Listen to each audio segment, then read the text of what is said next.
అనేక జనములకు ప్రభు నిన్ను దీవెనగా నియమించెను. సమస్త జనముల కంటే నిన్ను ఎక్కువగా దీవించెను.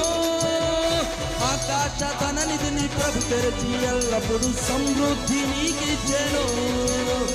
త్వరగానే నిన్నుంచి జనములను పోషించ తన వాక్కు నీకిచ్చెను. ఇక చేసుకు స్వాధీనం స్వాధీనం స్వాధీనం స్వాధీనం.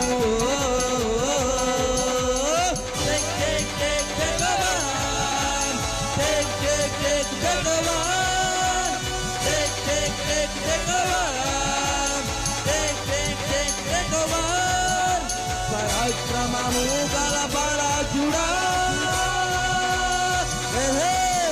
నీ కంటికి కనిపించే